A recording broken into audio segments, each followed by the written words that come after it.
तो ये केवल अयोध्या में ही चोरी नहीं हो रही, जितने भी पूरे देश में मंदिर हैं सब जगह चोरी हो रही है।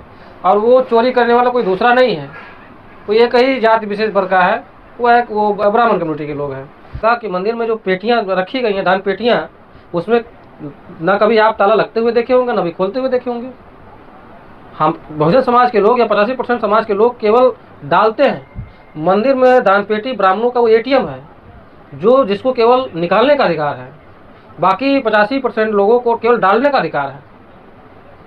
वो कर्मकांड पाखंड के नाम पे डालते हैं, जो डर पैदा किया गया है भाई उसी की वजह से लोग डालते हैं। तो वो भगवान के नाम पर ब्राह्मण जो है लूट रहा है इस देश को। इस वक्त हमारे साथ बहुजन समाज के एक युवा साथी हैं, नाम है बुद्ध प्रिय पासवान जी, भारतीय विद्यार्थी मोर्चा के प्रदेश अध्यक्ष हैं उत्तर प्रदेश से। अभी उत्तर प्रदेश में जिस तरह राम मंदिर जो अयोध्या में बना हुआ है, वहां पर जिस तरह चंदे की चोरी हुई, तमाम समाज के लोग जाते हैं, चढ़ावा चढ़ाते हैं और उस चढ़ावे में चोरी हो गई।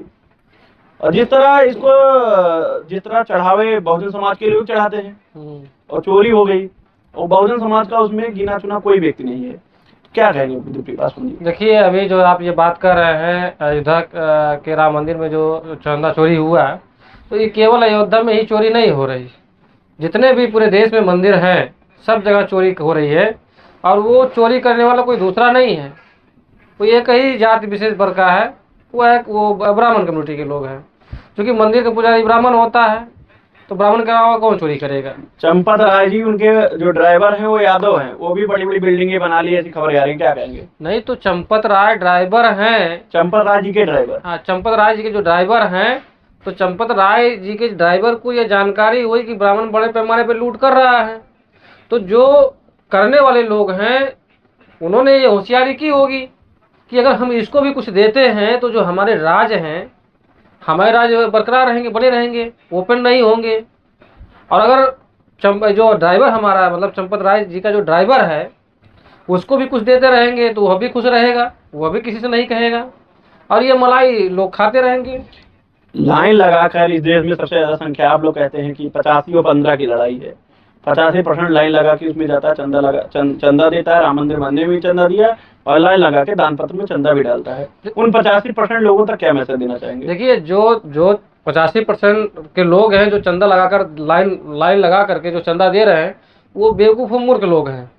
दूसरी चीज़ है, जो पूंजीपति उसमें दे रहा है, कहीं न कहीं वो आम आदमी का लूट रहा है, आज आम आदमी से लूट रहा है, और उसी में से जो आम आदमी का लूट रहा है उसी में से थोड़ा दे दिया।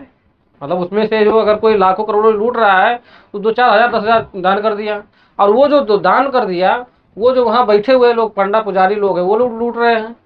तो लूटने का काम पूंजीपतियों ने तो सदियों से किया है और आज भी कर रहे हैं, और उसके साथ साथ मंदिरों में बैठे पुजारी जो ब्राह्मण हैं वो लूट रहे हैं।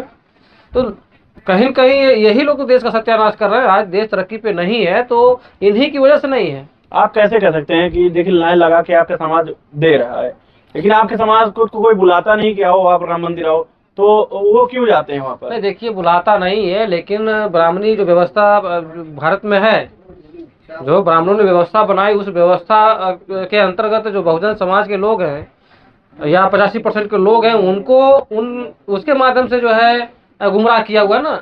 जो लोग गुमराह हैं वो गुमराह हुए लोग ही तो मंदिर में जा रहे हैं। हम जैसे लोग क्यों नहीं मंदिर जाते? हमने तो आज तक मंदिर नहीं गया। नहीं तो आपको कहा जाएगा आप मंदिर नहीं जाएंगे तो आप धर्मद्रोही हैं, आप ब्राह्मणवाद का विरोध करते हैं, आप पंडितों का विरोध करते हैं, ये भी तो जायज नहीं है। किसी व्यक्ति का नहीं, मैं पंडितों का विरोध क्यों करता हूँ? मैं इसलिए विरोध करता हूँ कि उन्होंने जो व्यवस्था बनाई है, ऊंच नीच की व्यवस्था बनाई है, गुलामी की व्यवस्था बनाई है, दासता की व्यवस्था बनाई है, हम उस व्यवस्था का विरोध करते हैं। और बनाने वाले ब्राह्मण हैं, इस वजह से ब्राह्मण का विरोध करते हैं। भाई अगर वो भी ब्राह्मण है और अगर हम, ऐसा तो है नहीं कि जो जो जो ब्राह्मणों के पास है वो मेरे पास नहीं है। भाई 2 आंखें उनके हैं, 2 आंख मेरे हैं, 2 पाँव 2 हाथ मेरे हैं, वही चीज़ उनके हैं। तो ऐसा क्या है कि उनके पास जो है वो मेरे पास नहीं है? लगभग सेम ही है, कुछ डिफरेंस नहीं है। लेकिन उन्होंने समाज में ये मेंटालिटी बनाई है, मानसिकता बनाई कि आज हम ब्राह्मण कम्युनिटी के लोग जो मानसिकता बनाई हुई है कि हम श्रेष्ठ हैं, बाकी सभी को कनिष्ठ समझा उन लोगों ने। और इसके कॉन्सेप्ट पे, इसके आधार पे उन लोगों ने यहाँ के लोगों को अधिकार वंचित गुलाम बना के रखा। उन्होंने जो ग्रंथ लिखे वो अपने फेवर के लिखे, बाकी सबको अधिकार वंचित रखा। तो उनकी मानसिकता दूषित है। तो वो अच्छा बनाया क्यों? तो जो इस देश में 85% की जो बात आप कर रहे हैं, उनको गुलाम इसीलिए बनाया ताकि उनकी सेवा सत्कार वो कर सके और वो हराम की मलाई खाते रहे। तो जो मंदिर जो है उन लोगों ने काबिज किया या जो मंदिर बनाया, वो इसीलिए बनाया ताकि इनको जो है हम गुमराह करते रहेंगे, इनको धोखेधड़ी में रखे रहेंगे और वो लोग आते रहेंगे, मेवा मलाई चढ़ाते रहेंगे, जिससे हम फलते फूलते रहेंगे। तमाम मुद्दे, नीट के मुद्दे, बेरोजगारी के मुद्दे, पेपर लीक के मुद्दे, तमाम मुद्दे जो हैं मीडिया में चले और आज के डेट में वो बंद हो गए। राम मंदिर का मुद्दा चल रहा है कि चंदा चोरी।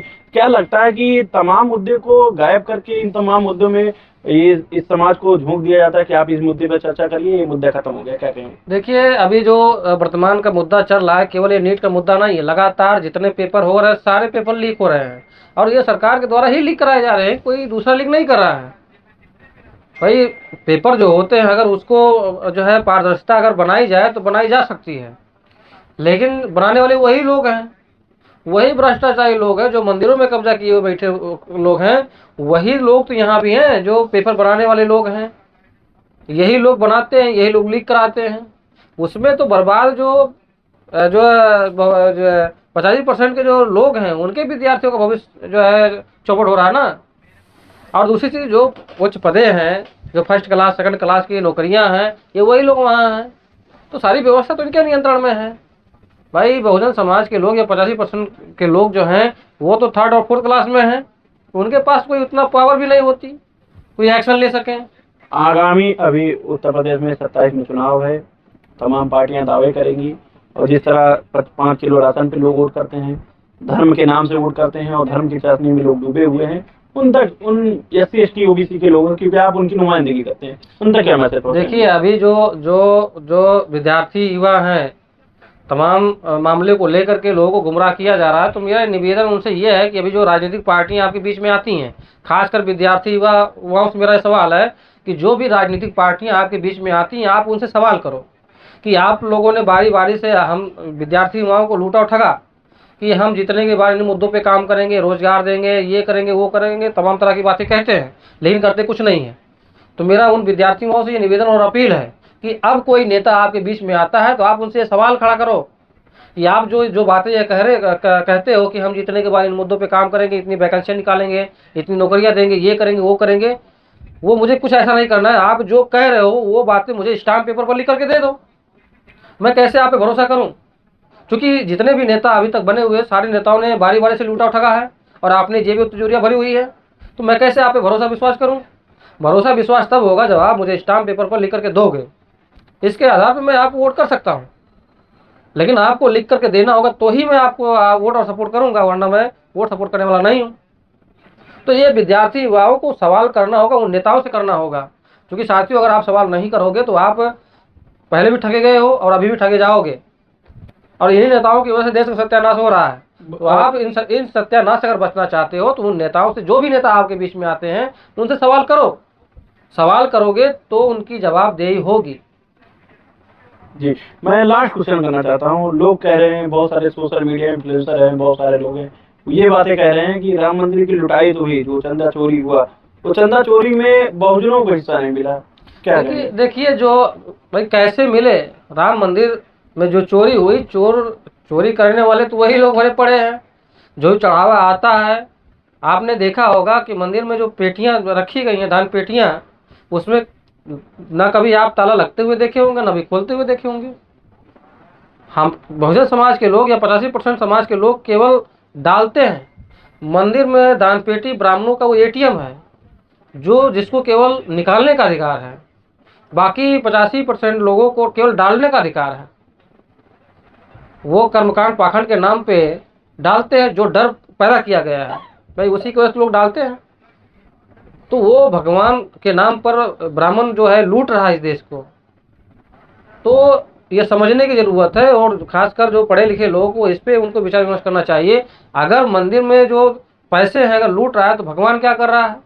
भगवान को तो देखना चाहिए। अगर भगवान सर्वव्यापी है तो उसको दिखाई देना चाहिए, और जो लूटने वाला है उसको श्राप देना चाहिए, या उसको और तमाम जो है दंड दिए जा सकते हैं। मगर ऐसा कुछ नहीं कर रहा है, यानी भगवान भी मूक दर्शक बनकर देख रहा है। जी, तो मैं यहीं पर एंड करना चाहूंगा वीडियो। साथियों, हमारे साथ बुद्धिदेव पासवान जी, जो कि भारतीय विद्यार्थी मोर्चा के प्रदेश अध्यक्ष हैं, इनसे बातचीत हुई। साथियों, जो भी लोग इस वीडियो को देख रहे हैं, अपनी जो राय है वो कमेंट बॉक्स में जरूर दीजिए। तब तक के लिए बने रहिए हमारे इस चैनल पे। धन्यवाद। जय भीम, जोहार।